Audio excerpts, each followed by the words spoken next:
पैसे हैं या मैं टिकट बुक कर दूं? मतलब he wanted me out so badly कि उसने ये बोल दिया कि भाई अगर तुम्हारे पास नहीं है तो मैं बुक कर देता हूँ टिकट, लेकिन तुम यहाँ से निकलो पहले। तगड़ा ही कांड हो जाता है। हाँ, मतलब तुम यहाँ से पहले निकलो, और जब तुम एयरपोर्ट पहुंचोगे, ये रहा नंबर, जब तुम्हारा बोर्डिंग पास मिल जाएगा, इमिग्रेशन हो जाएगा, तो तुम मुझे मैसेज करोगे कि तुम निकल गए हो। अगर मुझे तुम्हारा मैसेज नहीं आया तो मैं ये समझूंगा कि तुम ईरान नहीं छोड़ पाए हो। ये सुन के तो मेरी और फट गई कि भाई ऐसा अभी यहां से एयरपोर्ट के बीच में भी कुछ हो सकता है क्या मेरे साथ? तो बोला कि बिल्कुल हो सकता है। मैंने पूछ ली बात कि हो सकता है क्या कुछ? बोला बिल्कुल हो सकता है। In fact if I am not wrong, they even know that you are right now in this embassy talking to us. मैंने बोला अरे भाई क्या ही बात कर रहे हो तुम। तो एक पोर्ट है बलूचिस्तान में, ईरान के अंदर भी एक एरिया है बलूचिस्तान। अच्छा। बलोच लोग रहते हैं वहां पे। Balochistan is divided in 3 parts, one goes in Afghanistan, one goes in Pakistan, one goes in Iran. And I was there. Balochi people इतने अमेजिंग, खाना हमारे जैसा, हिंदी समझते हैं, कढ़ाई गोश्त खाते हैं यार, और बीफ वीफ नहीं खाते भाई।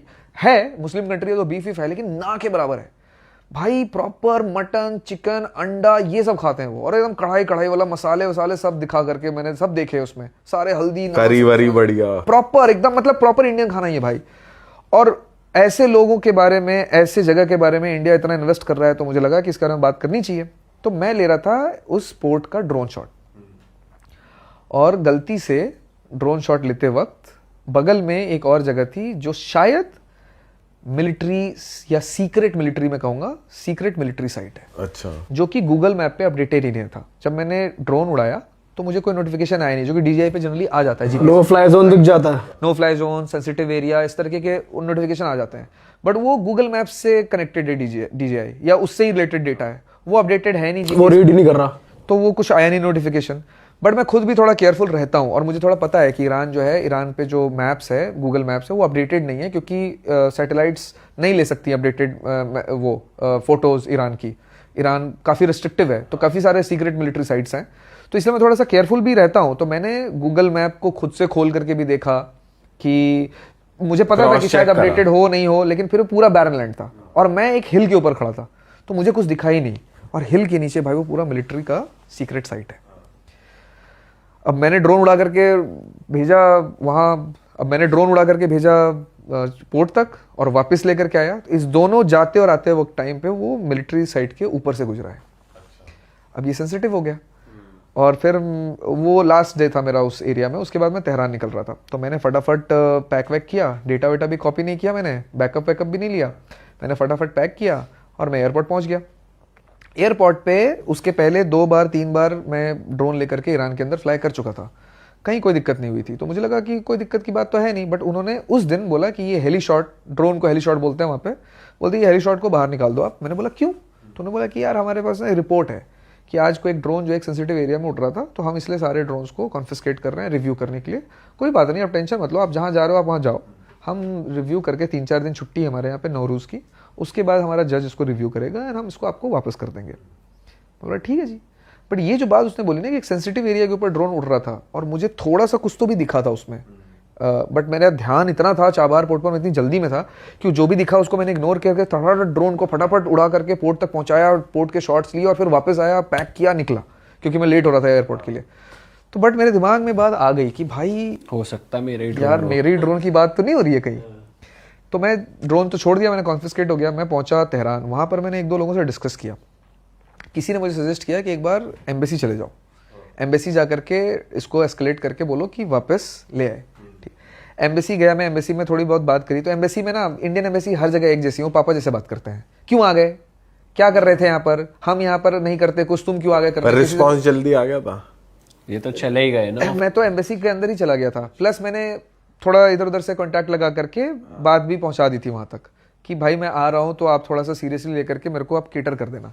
ठीक है, तो केटरिंग तो मिल गई मुझे वहाँ पे, मतलब लोगों से रिस्पांस तो मिल गया, लेकिन रिस्पांस थोड़ा ऐसा सही मिला कि आप क्यों चले गए, ऐसा वैसा। मैं बोला ठीक है ये बात, और मुझे पता था कि ये ऐसा होगा क्योंकि इसके पहले भी इंडियन एम्बेसीज के साथ पाला पड़ा है मेरा। पर मुझे सिर्फ मेरा फोकस था कि मुझे सिर्फ ये पता करना है कि जहाँ मैंने ड्रोन उड़ाया वो कितना सेंसिटिव है। तो मैंने ये बात उसके साथ डिस्कस करी कि मैं ना थोड़ा डिस्कस करना चाहता हूँ और आप मुझे ना थोड़ा ये पता करके बताओ कि ये ऐसा ऐसा ऐसा हुआ है। तो वो बंदा गया इन्फॉर्मेशन लेकर के अंदर, 15 मिनट उसने डिस्कस किया, उनके पास होगा कुछ मैप वैप होगा लेटेस्ट जो भी हुआ, वो वापस बाहर आया। डिप्लोमेट बंदा आकर के बाहर, और अगर उसके चेहरे पर हवाइयां उड़ रही हो, वो आपको डराने की कोशिश नहीं कर रहा है। अब जब वो बाहर आया मेरे से बात कर रहा है, तो अब मैं उसके चेहरे पे फियर देख रहा हूं। उसने बोला कि बेटा take the first flight out of this country. अरे मतलब उन्होंने ऐसा बताया कि जो रियलिटी में दिखता है ना हमको न्यूज़ पे, हमेशा वैसा होता नहीं है।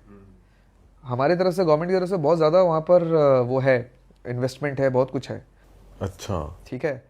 And the diplomats working in Iran are very much under pressure. उनको ईरानियन गवर्नमेंट की तरफ से बिल्कुल सपोर्ट नहीं मिल रही है। There are so many Indians who are right now in problem. काफ़ी सारे इंडियंस को वहाँ पे कुछ कुछ प्रॉब्लम्स हैं, जेल में भी हैं लोग, and Indian embassies are not able to help them out.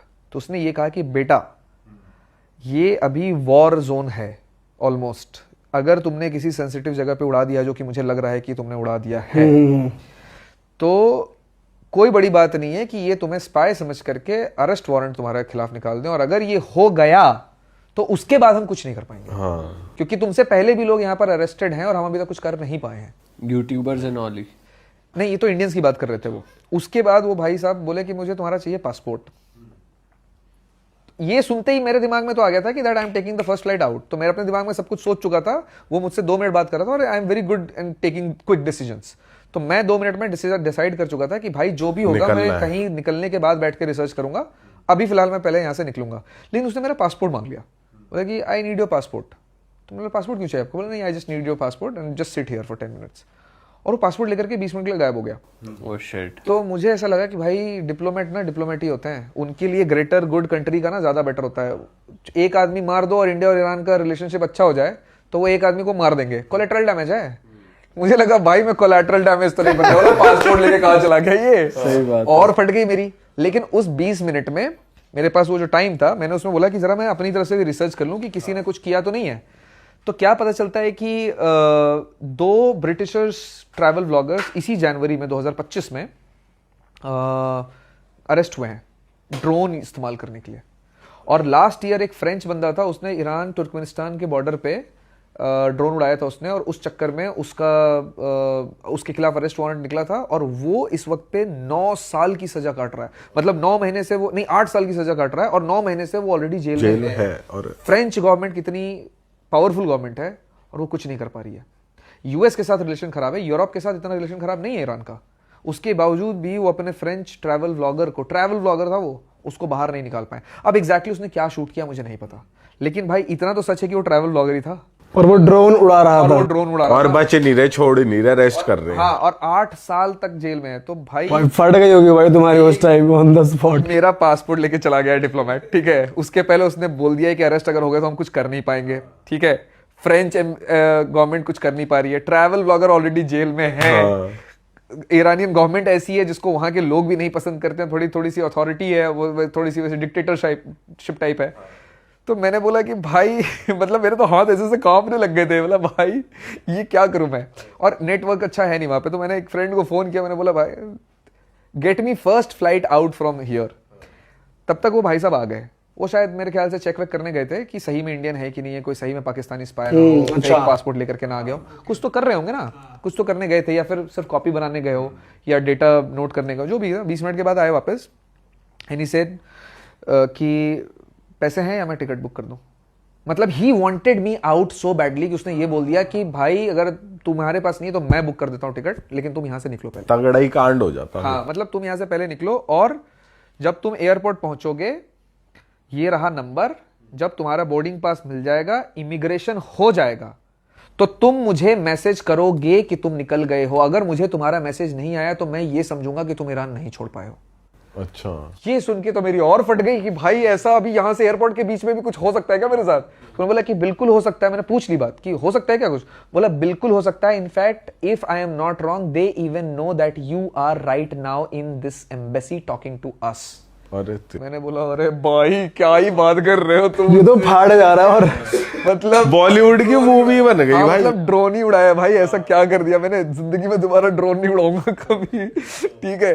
और एक होस्ट था मेरा वहाँ पे, ईरानियन लोकल बंदा था, उसके साथ मैं गया, मैंने बोला, उसने बोला कि अरे, और वो बड़ा शरीफ सा लड़का, सारे ईरानियन जो है शरीफ से हैं, वो बोलता है कि Amit don't worry, nothing will happen. बोला no no no, I can't take any risk now, तू भाई मेरे को एयरपोर्ट पहुंचा दे, बस मैं तुझसे हाथ जोड़ रहा हूँ, तू मुझे को एयरपोर्ट पहुंचा दे। हम गए घर, बैग उठाए, एयरपोर्ट पहुंचे, और जब तक भाई मुझे बोर्डिंग पास में पहुंचे ना, तो मेरा पासपोर्ट देखा और बोलते हैं कि oh there is some problem, we'll be just getting back to you। ये क्या हो गया अब भाई? गए। और ये क्या हुआ ये था कि यूएस वीजा पे दुबई में वीजा ऑन अराइवल मिलता है। मैं यूएस वीजा पे दुबई जा रहा था क्योंकि मेरे पास दुबई यूएस वीजा है, तो अब ईरान में किसी के पास यूएस वीजा होता ही नहीं है क्योंकि यूएस वीजा तो मिलना इम्पॉसिबल है, तो उनको ये वाली नॉलेज ही नहीं थी। तो they just went to cross verify with Dubai embassy या व्हाटएवर कि भैया एक हमारे पास यूएस एम्बेसी पे जाने वाला बंदा है, इंडियन पासपोर्ट होल्डर है, हम इसको बोर्डिंग पास दें कि नहीं दें। पर भाई मुझे थोड़ी पता है कि वो क्या ढूंढने गए। वो 10 मिनट तक जब तक आए नहीं है ना, तब तक मैंने जितने भी लोगों ने सबको मैसेज कर दिया कि भाई I think this is the last message, हो सकता है इसके बाद मेरा मैसेज ना आए, हो सकता है इसके बाद मैं वो हो जाऊं, अरेस्ट हो जाऊं या डिटेन हो जाऊं। अगर हो गया तो this is my last location. I was at the boarding counter of this airline ओ भाई साहब, from Tehran to Dubai at this point. ये मैसेज मैंने अपने जितने भी मेरे ट्रैवलर्स फ्रेंड है ना, हम एक दूसरे को अपडेट देते रहते हैं कि क्योंकि मम्मी पापा को तो दे नहीं सकते, घबराते रहेंगे, तो हम आपस में देते रहते हैं और हम ध्यान रखते हैं। 2-3 लोग हैं हम लोग ऐसे जो आपस में मैसेज करते रहते हैं। ये मैसेज मैंने भाई भेज दिया था कि this is my last location, ठीक है, इसके बाद क्या होगा मुझे पता नहीं है। फिर वो आई, उसने बोला कि now you are get ready to have the boarding pass. Boarding pass मिलने की इतनी खुशी मुझे इसके पहले कभी नहीं हुई थी। अब तो चलो निकल ही जाऊंगा इमिग्रेशन। बोर्डिंग पास को ऐसे देख रहा था महबूबा हो मेरी कि आ गई है मेरे पास, ठीक है। और उसके बाद इमिग्रेशन में जब उसने ऐसे मुस्कुरा करके मुझे देखा और ठप्पा लगाया ना, मैंने बोला अरे भाई बच गए, क्या बचाऊं मैं। आपने टेक्स्ट करा उनको? बचाओ मैं। और उसके बाद मैं बाहर आया, फिर भी मेरी फटी हुई थी। जब तक फ्लाइट ऐसे टेक ऑफ नहीं हो गई ना, तब तक मेरी फटी हुई थी हर चीज को लेकर के। और जब प्लेन भी रुकवा देंगे तो जब तक टेक ऑफ हो गई ना, टेक ऑफ क्या होने लगा, भैया अब तो दुबई जाकर के उतरेगी, अब तो बीच में नहीं उतरनी चाहिए। और फिर भाई मेरी जबान ही निकल रही थी, मतलब मेरे मुंह से आवाज नहीं निकल रही थी। जब मैं दुबई पहुंचा ना, तब मैंने कैमरा उठाया और मैंने बात करना शुरू किया कि भाई सुनो क्या हुआ है मेरे साथ। उस एयरपोर्ट पे तो मेरी आवाज ही नहीं निकल रही थी। So that's what all happened in Iran. लेकिन ये last 24 hours of my Iran does not change my perception about Iran. Last 14 days, मेरे को वैसे 28 दिन होना था वहाँ पे, लेकिन जो पिछले 14 दिन में ईरान में हुआ है मेरे साथ, भाई it is one of the most amazing countries I have ever seen. वहाँ के लोग, वहाँ का फूड, वहाँ का लैंडस्केप, वहाँ के जो भी चीज़ें, हवा में कुछ एक अलग ही वाइब है भाई। मेहमान नवाजी किसको कहते हैं, वो ईरानी। ये बहुत सुना है भाई वहाँ के बारे में कि भाई बहुत अच्छे से ट्रीट करते हैं, बहुत ज़्यादा अच्छे से। बट आई होप कि इंडियंस वहाँ जा करके, जो कंटेंट क्रिएटर्स भी हैं कुछ ऐसे, जो वहाँ पहुँच करके हमारा नाम ना खराब करें from just because to get some content.